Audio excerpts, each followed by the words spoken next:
That's what happens when you take two bowls and try to do the intro twice. Welcome to Thoughts Off the Stem.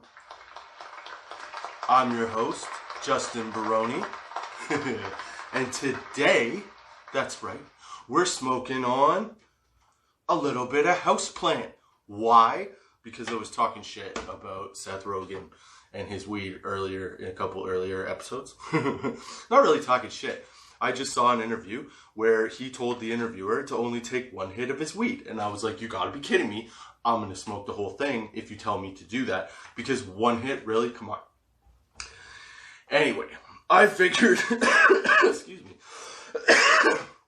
I figured what I would do is I would put my money where my mouth is and I would buy some of it to try it out. Because, let's be honest, if he's saying that, there's gotta be something to it, right? So, I'm giving it a shot this time. So I hope you had a good week. I hope you're, having a good Friday. I hope you're ready to enjoy the weekend. I hope you're enjoying this session at 4:20 on Friday, baby. That's right. It's time to get lit for the weekend. I've never said lit before in my life. I can't believe that I just said that. But anyway, we've got some houseplant in the joint. I've smoked it. It is very good. I have to say I'm very impressed. It's a good price point. It's not overly expensive. I bought a half quarter or an eighth for you American folk out there that are listening and or watching. And yeah, it's way more impressive than I thought it was going to be. I did not expect to get the smoke out of it that I got. So I gotta say that. So I gotta say, like, yeah, maybe not one hit's gonna put you out, but it is good fucking weed. And I got the indica, houseplant indica. It's an indica. You're gonna go to sleep after, probably, most likely. I rolled a little bit smaller of a joint this time because it's super fresh. But it's super fresh, so I made it a little smaller because it does hit you pretty hard and it does hit you like very indica-y. So you tend to like, boop, boop, boop, time for bed. And I wanted to stay up for this episode because I've been watching a lot of Sammy the Bull Gravano's YouTube videos lately. And like, I like masculine shit already. But fuck, dude. I love this guy. He did some crazy fucking shit. He was involved in some crazy shit, but we're talking a man's man, a dude's dude. That's a dude, man, right there. So I've been watching that and I've realized that, like, I want to get back into doing masculine shit. Because of cancel culture, I'm like, fuck that. I'm going for unbridled masculinity. That's it. So I've watched all the Expendables in the last week. I watched a bunch of Fast and Furious. Watched John Wick like 2 or 3 times. Okay? And I've been watching this Sammy the Bull stuff constantly. And it's awesome. Alright? But what it made me want to do was tell you guys a little bit about what it was like, or some of my best stories, I guess, or some of my most memorable stories from concert security. And we're not talking necessarily like, the famous people that you meet and shit like that. No. I'm talking about like sort of the grittier side of shit. So I'll ease it in with this story first. So when I was 18, I started working concert security in downtown Toronto. And I had this little Honda Civic that I would take down there. To get back and forth. It was my little rice rocket car. That's what they used to call it. Okay. So this one concert I was doing was like, what was it? It was like the Allman Brothers or something like that. It was very peaceful, like hippie-ish kind of concert. So there were like no big heavy flashlights or mag lights or anything like that. None of that craziness. We don't want to see any like, real violence or anything like that. Not that we were a violent group of security guards, but like, the band tells you what they want, so you act accordingly, okay? No problem. So this one concert, I'm working it, left my big, like, 3-foot mag light in the car. Worked the concert, no problems, not a single problem, no issue whatsoever. I'm walking back to my car. I open the door. This motherfucker, okay? And some dude comes up from behind me. I'm 18, so I'm an idiot. First of all. Second of all, I'm full of fucking piss and vinegar, and I'm ready to fight anybody on a dime, because fuck you, I'm security, you can't handle this. I couldn't fight anybody. If you wanted to kick my ass, not a problem. Okay? So anyway, so this guy sticks something in my back, like probably his hand or something. I don't know, maybe a gun. Who the fuck knows? But he goes, give me your keys. And I was like, well, dude, my keys are in there. I'm from like Oakville, out of town, like 30 minutes away. I need my wallet to at least get home, but you can have the car.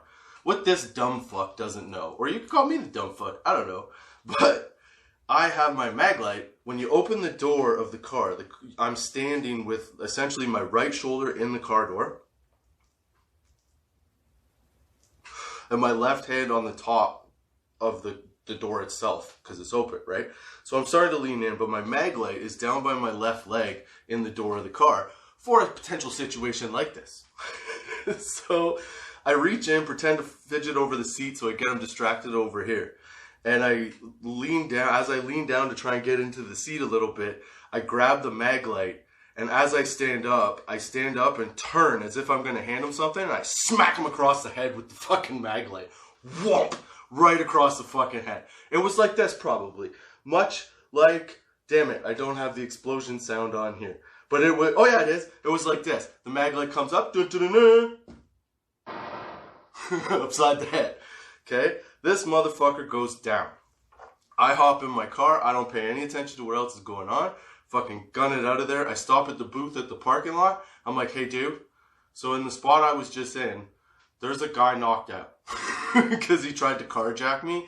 And I knocked him out and I took off. Worst part of this whole scenario was that right across the road, like not 100 yards away, not even 50 yards away, there was a whole lineup of cops. Like right there. And I couldn't flag any of them down. Couldn't do anything. But yeah, so that was like one of my early on introductions to concert security. Not even having like the concert being the problem. It was the aftermath of the concert and some asshole tried to take my fucking car. Fuck you, dude. That was my first car. You can't fuck with my first car. So I fucking clocked him and I took off. It was pretty good. But all these fucking stories with Sammy the Bull started making me think of this shit. So now I'm all on this masculinity trip. Yeah, man. Totally. So like I said, this Seth Rogen stuff is like really good. It hits you pretty hard. That bong hit gave me a pretty good shot. Oh yeah, that bong, in the bong is, let me see, what was it? So I topped it with a little bit of houseplant, and then underneath it I had some White Widow. Just to mix it up a little, see what would happen with the mix. And like, it's an okay mix, but the houseplant is definitely a lot stronger. And this one is 22% THC. So for 22%, it's a good high. It lasts a pretty good long time, like a long enough time. Yeah, man, it's worth it. It's worth the money. But, fuck. Dude, when I knocked that guy out, I was so proud of myself. I got home, I told my dad. He's like, what the fuck are you doing, man? He's like, that guy could have shot you, no problem, or stabbed you, or done something. I was like, you're right, you could have. But he didn't. So, yeah. It was good. But, like, most concerts were okay.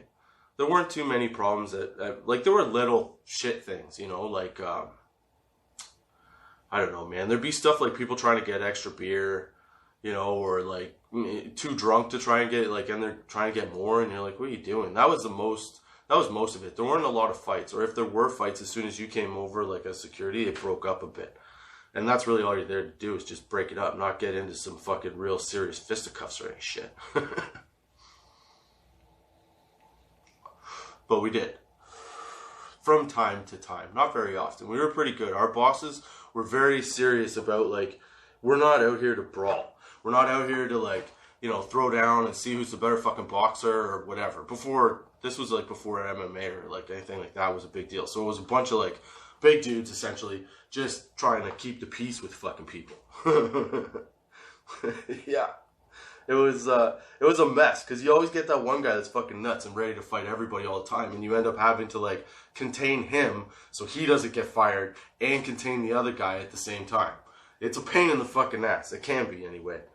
I like to look at more of I like to look more at the situations that were stupid. Like, okay, I don't know if you've ever heard of this band called Less Than Jake. These guys became my fucking nemesis, man. Okay, So they're doing a concert. They're a punk, kind of like a punk band, right? And a lot of the times, like when people are up on stage, they look massive, or on TV, they look really big. But like some of these like artists and like singers and stuff, they're not big dudes. They're like little tiny guys, right? And so this guy, I don't know what crawled up his ass, but I was at that night. So you're at the stage, and I got put center of this. No, sorry. Left center of the stage, which is like more stage control than crowd control. The guy on the sides, the guys on the other sides of you are supposed to be at the ends controlling more of the crowd. You're just there to like catch body surfers and like pass them off and then get them off the thing. But they had a rule. The house had a rule that you could only surf twice, and then that was it. You couldn't, if you came over again, you got kicked out of the concert, right? So as everybody comes over, you tell them this. At least we were doing that. So this Less Than Jake guy, he's jamming out, whatever. Fucking crowd is going absolutely bananas, okay? Like, what's up? Okay, they're going bananas, like just losing their fucking mind, okay?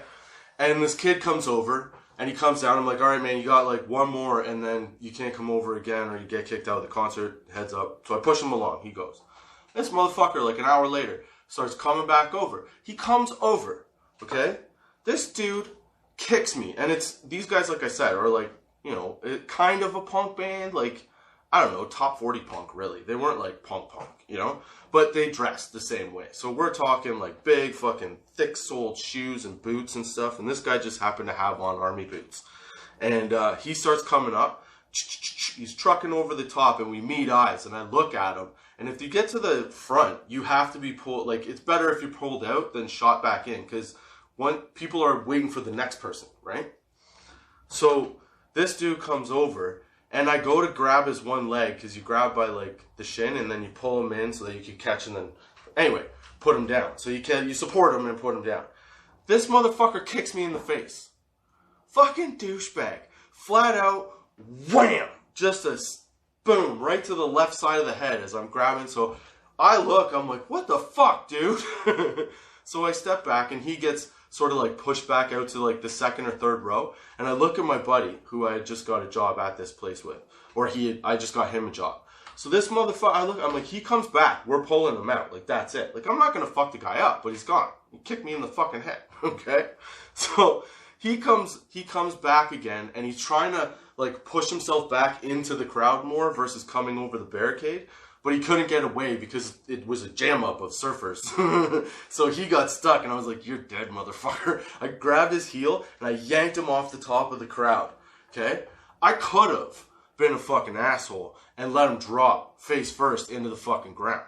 No, I'm not that fucking guy. Okay? So, like, I pulled him over, and I let him fall enough to know, like, you could fall, you know? And then I caught him, and then I put him down. But because he kicked me in the fucking head, I was going to kick him out. You don't kick somebody in the fucking face, man. I don't care if there's security or whoever. If you got just follow the fucking rule and nothing bad happens. You know what I'm saying? So, so this guy is a little kid, right? Now, what you do, he's not a kid. Like, I mean, he's a little guy, okay? He's like 18, 19 years old, maybe 17, okay? So what you do if you're the bigger guy is you cover that person so that they're shielded from anybody else coming over, because you're walking them between the stage and the fucking fans. So there's more people coming as you're walking out. It's like a gauntlet. So you cover the guy, you hold him by his hand, you keep him by his shoulder, and you sort of walk him out, okay? And you push him out. But you don't do it rough. You don't have to beat him up. You don't have to wipe the floor with them or any of that shit, right? So as I'm doing this, I hear the fucking lead singer of Less Than Jake yelling at somebody. Hey, motherfucker, what the fuck do you think you're fucking doing? I'm like, what? And I turn the corner as I'm leaving. I'm like, somebody else doing some shit? And he's looking at me. I'm like, what the fuck are you talking about, dude? So he's reaming me out in front of like this club in Toronto. And he stopped the show, and he's yelling at me about like how I'm roughing this fucking kid up and whatever. No. This kid kicked me in the fucking head, okay? He's lucky I didn't fucking kick him in the head. You know what I'm saying? So less than Jake dude's yelling, screaming, whatever at me. I'm in the middle of taking this kid out, so I walk him outside. I'm like, you're done. You can't come in. There's a boot print on my head, goddammit. Okay? So I come back in. My boss is like, what's that about? He sees the boot print. He goes, never mind. He's like, I got you. So then I come back out to the show, and I go back to my post, and I go to stand there, and this motherfucker has stopped the show. It's like silent, not silent, but like they're just playing some chords, and he waited for me to come back, and he turns and goes, hey you, and I have to turn around and look up at this like 4'2" Smurf looking motherfucker, okay, telling me, fuck you asshole for hurting that kid, blah blah blah. I looked at him like, I didn't hurt the kid, man. I didn't fucking touch him. I bet I did what I was supposed to do, and that's it. I walked him out. He's fine. He's just gone. He's like, yo, yeah, big tough guy. Our fans are allowed to do whatever they want. I'm like, oh, really? I said, okay, well, fuck you, man. I threw my middle finger up in his face, and I walked out from the front of the stage. I go up to my boss in the back. I'm like, did you hear that? He goes, yeah. I said, what do we do here? He goes, you go back to the front of the stage, and you tell everybody to just split. Just everybody go to either side of the stage and just hang out. He's like, we're not stopping that guy. Fuck that guy. I was like, I didn't even hurt the kid. Like, I could have bashed this motherfucker's head in, okay? But I didn't because I'm not there for that. I'm there to make sure that you're okay. And if somebody's harming somebody else in numbers, that's what we do. We stop the problem, okay? This guy's reaming me out. I walk back out in front of him. I go, hey, this is for your fans, right? Like, you're cool with this. This is your deal, right? Like, it's okay. So we don't need to be here then. And the guy's yelling at me and whatever. I said, okay, well, we're leaving. And I said, okay, guys, just take a side, man. This guy can handle it. He's got it. And I looked at him and went, fuck you. And I walked away from him. And I walked back to the back and I sit down beside my boss. My boss is not no fucking pushover, dude. He's a big 7-foot biker. He was at the time. Like, he was not an unintimidating guy. Okay? That's what I'm saying.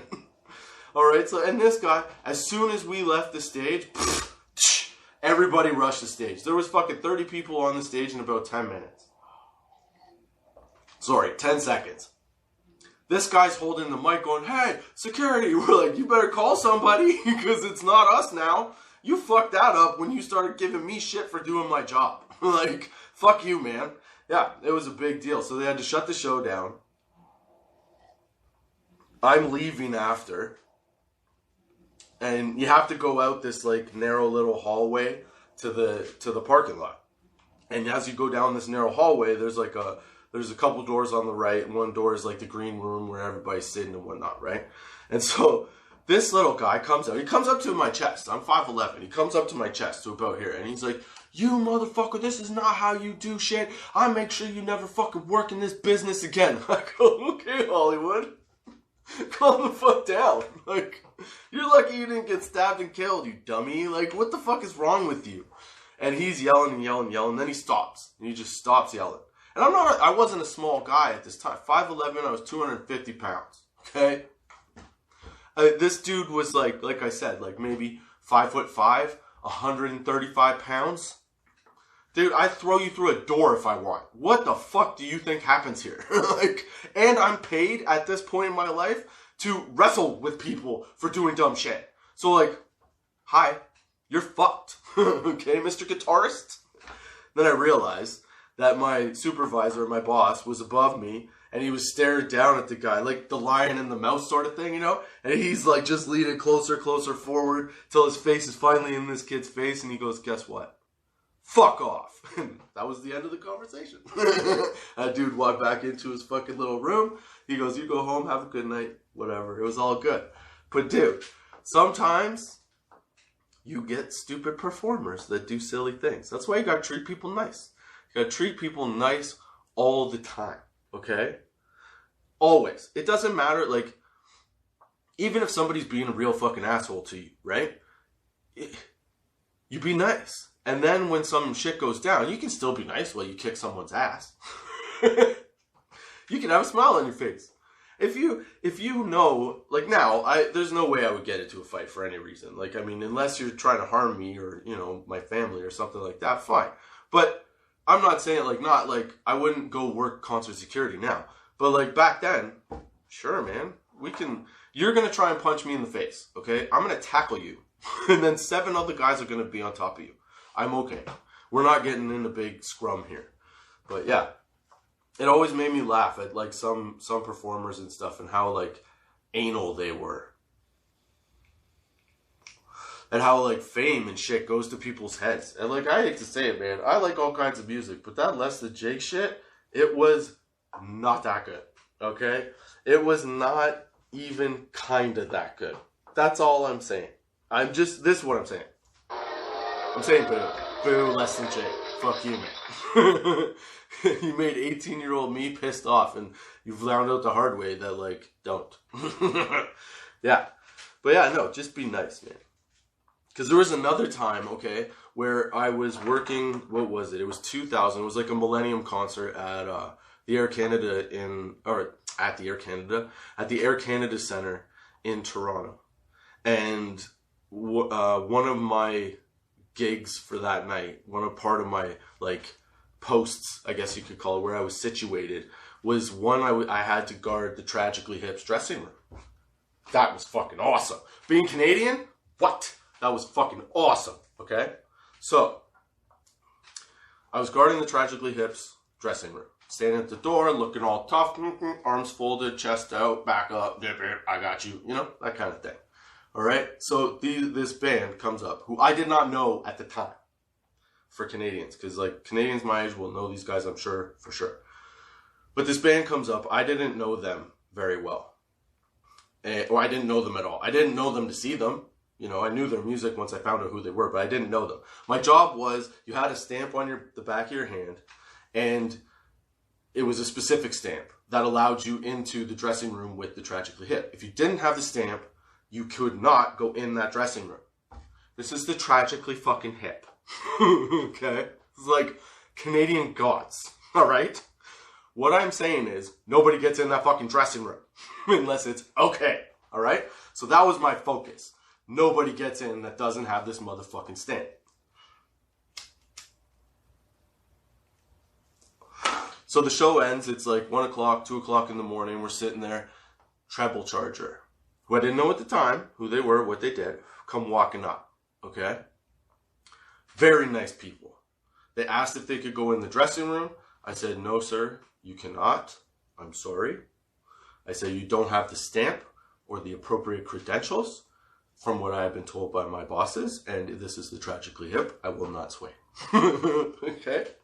And the guy goes, oh man, really? Like, here, I'm this guy, I have his number, and he like pulls up Gord Downey's fucking phone number. Okay? I'm like, yeah, I know, but stamp, you need the stamp. So, okay, man, fine, no problem. So he backs up to the other side of the hallway.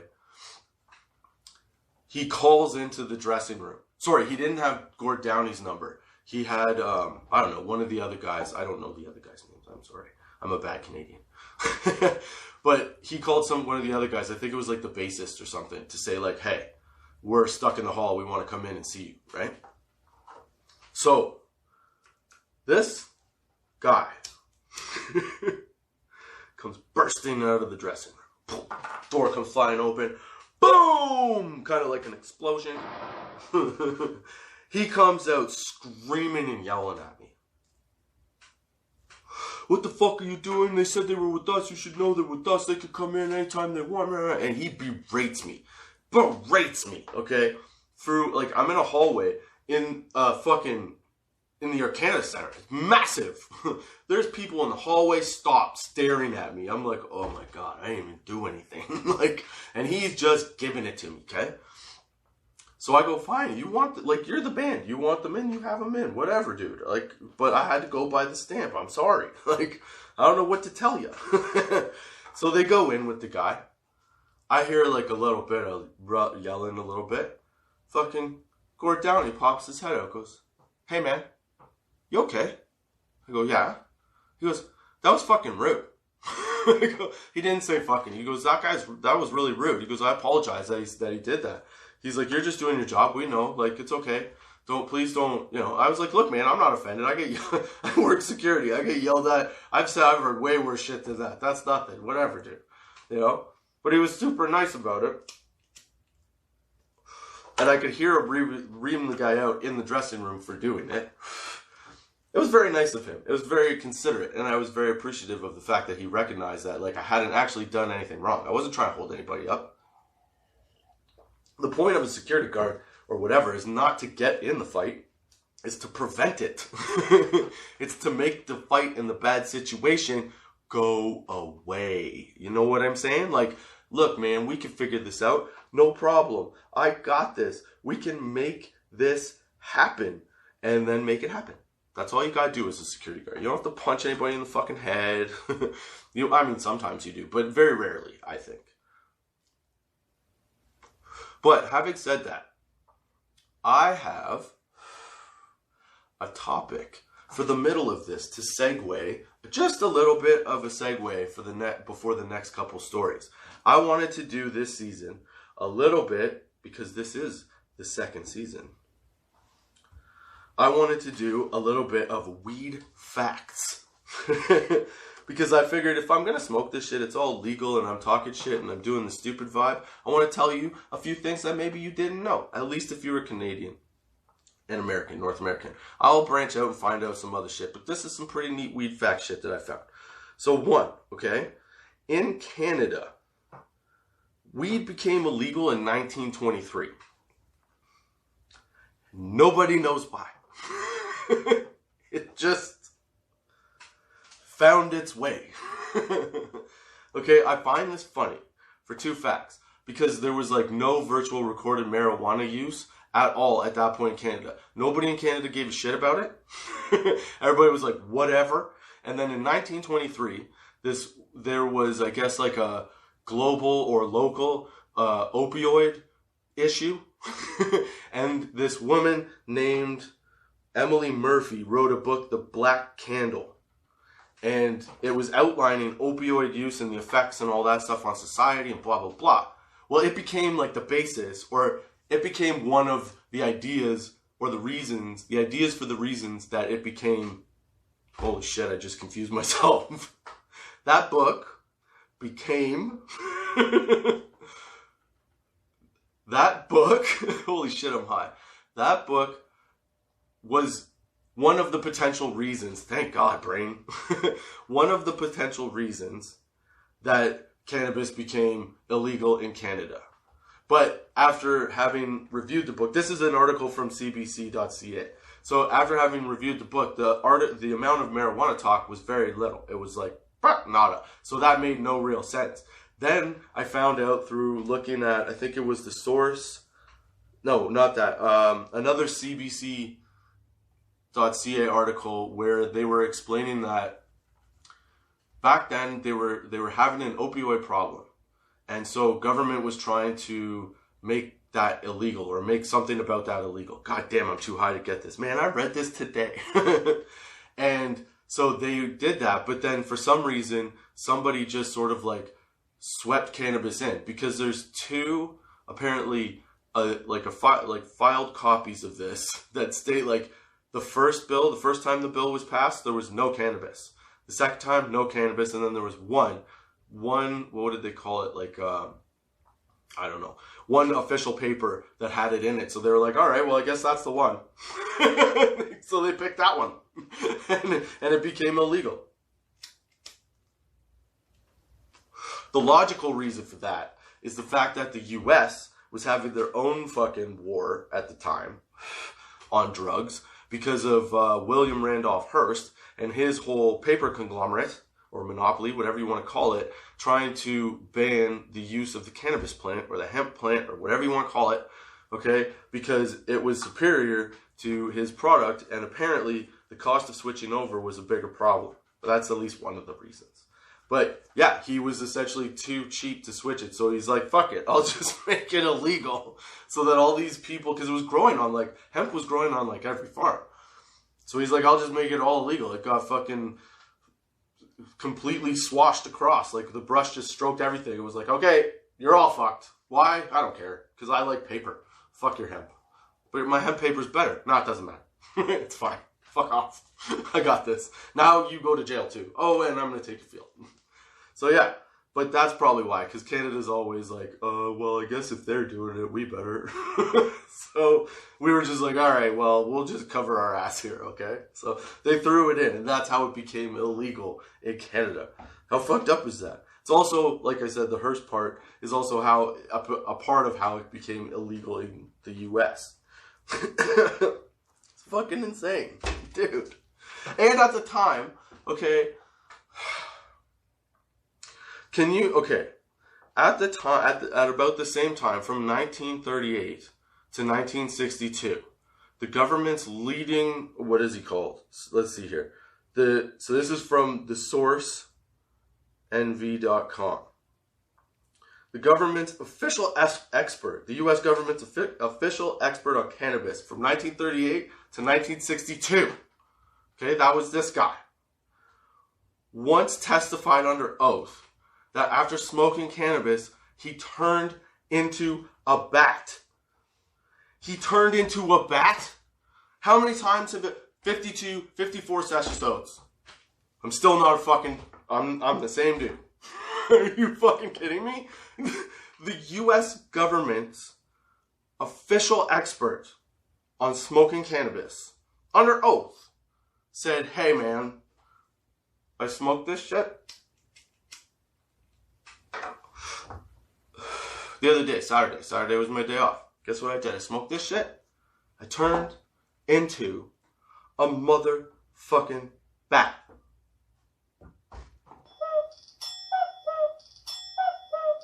Are you kidding me? One more time.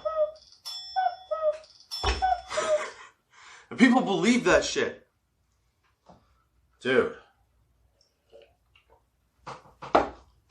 That's the dumbest shit ever. But I just thought that would be fun to share a couple little weed things. You know what I'm saying? Like, I didn't know a couple of those things. I didn't know that guy thought he was a fucking bat. You kidding me? I've never had that problem before. I don't know if you have. Maybe you have. All right. Back to a concert security story, because we got to go from cuckoo to kind of bonkers. Okay, so which one's a good one to tell you? Told you that one. Oh, okay. So here's a good one. So a lot of the times when you're in like concert security and shit, or yeah, it's security. Like there's certain concerts where you're like, okay, nothing's gonna happen. I can bring a fucking lawn chair and sit down. Okay.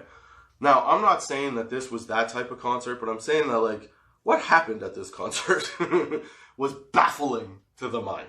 All right. So again, downtown Toronto, Massey Hall. I think it was like 2000, the summer of 2001 or 2000. And Bryan Adams is playing Massey Hall. And we're understaffed. So everybody we have like one guy. And everybody's got walkie-talkies. Like everybody's on their own essentially in this like 500-seat hall.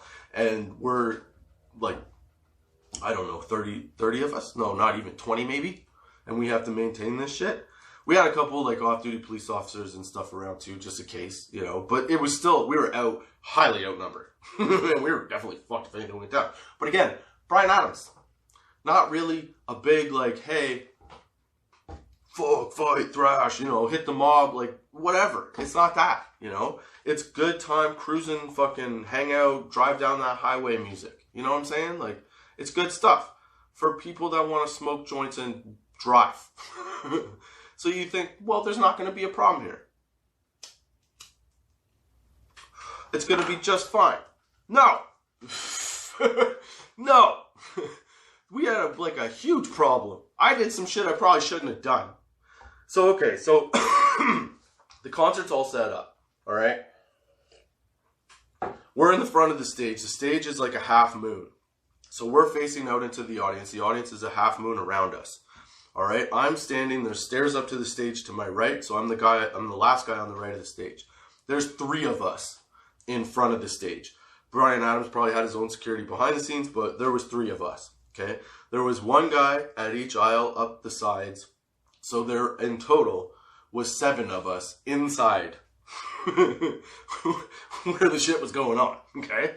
There was a balcony, so there was 2 other dudes up there. There were 2 roamers, and there were 2 guys at the front door. So whatever that is, add that up. That's how many people there were.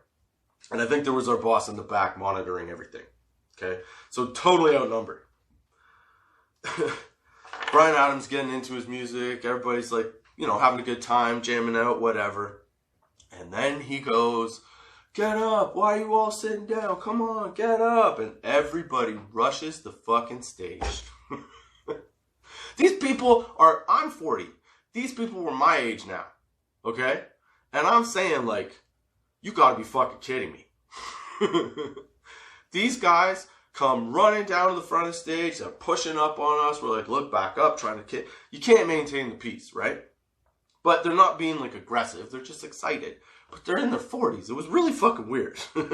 So, at one point, everybody came up from their seats, right? So, everybody was still kind of in the row that they should have been in, so that the crowd formed. And the people that were in the first row were, like, right up against, and then second, third, fourth, fifth. Okay?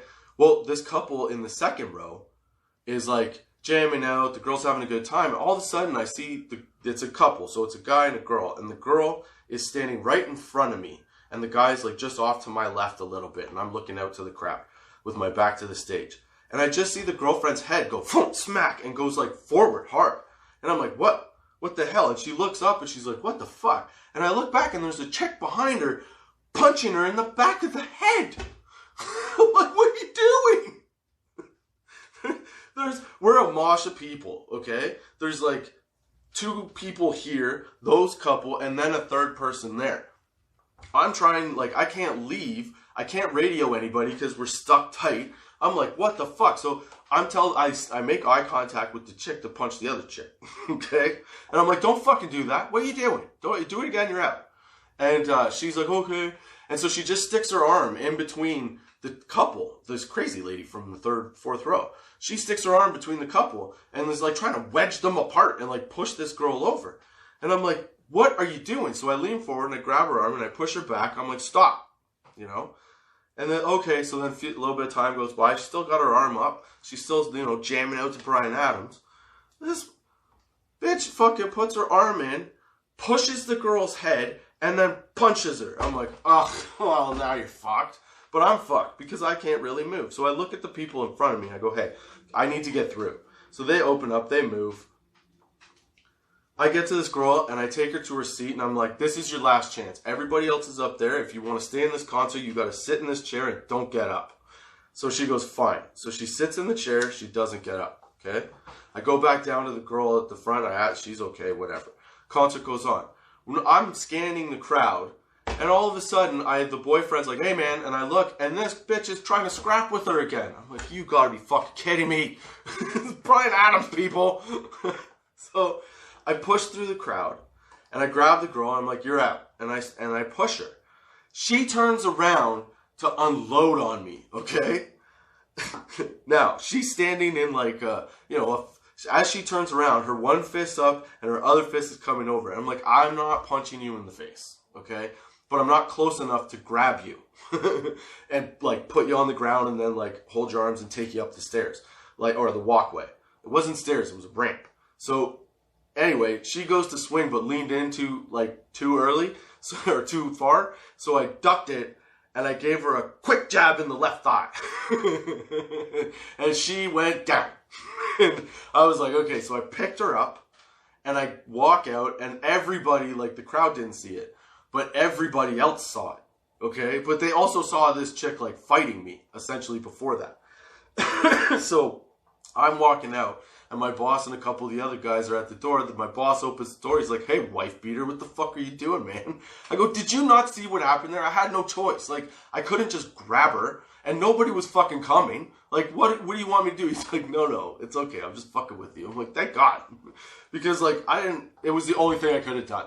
But, dude, a Bryan Adams concert, you get into a fight. Like, are you kidding me? I've been at festivals where, like, people were ready to square off. You walk in, you're like, dude, you really want to ruin your day just because a guy knocked your beer over? Just get another beer or get him whatever. Like, you don't need to do this to end your day to be a dummy. But at the same time, I also loved it for that exact same fact. which is kind of ridiculous because I think it means that I'm like addicted to adrenaline a little bit. Because without that like fear, I don't know, life's just not as much fun without that fear. That's what I've learned over fucking COVID, man. Without that fear, life is garbage. Well, you need the fear, not to sit at home. You need the fear. Flush, flush the laziness down the toilet. That's what I'm saying. Yeah, totally. Oh, you want to hear something crazy? Okay. So I'm going to tell, I found out about this week.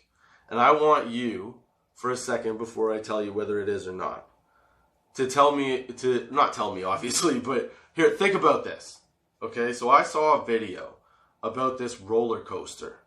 Okay, and we'll call this segment the True or Not segment. And for the True or Not segment, what do we have for a sound? We have I don't know. We have an applause. True or not? Nah, that doesn't feel right. True or not? Supporters, here we go. True or not? Yeah, tell us the truth here. Tell us the truth here. That's what I'm saying. Once I watch this, we'll see what happens. Anyway. Okay. So, I saw this video of a roller coaster that's called the euthanasia roller coaster.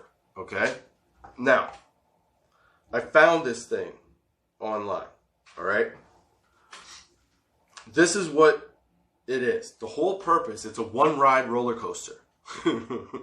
It gets you going so fast that it kills you. That's why it's called the euthanasia roller coaster. Okay? So I was like, fuck. That's insane. This is even more insane. These are the stats, okay? The fucking height of this thing is 1,800 feet. The drop is 1,600 feet. The length of the whole roller coaster is 24,751 feet, okay? The speed is 220 miles an hour. The inversion, 7. So that's 7 circles that gradually get smaller and smaller and smaller, okay? This thing fits 24 people, all right? The duration of the ride is 3 minutes and 20 seconds. The G-force is 10. So the idea is that you ride the roller coaster and you through it and you go through the circles and it maintains a G-force that eventually just kills you. But it kills you with euphoria, calm. It just essentially puts you to sleep, gives you tunnel vision, and goes to sleep. I was like, holy fucking shit. Now, I could believe in this thing. I could see this being a thing. So, it's a thing. Okay? What do you think? You think that's a thing? I could see it. It's legal to do. Like, what do you think? You think it's true? Think it's not true?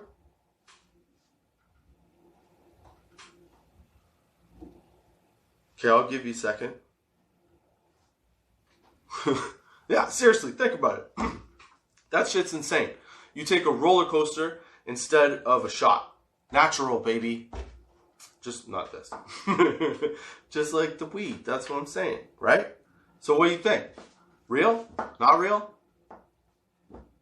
I thought that shit was real. It's not fucking real, man. Nope. I was so disappointed.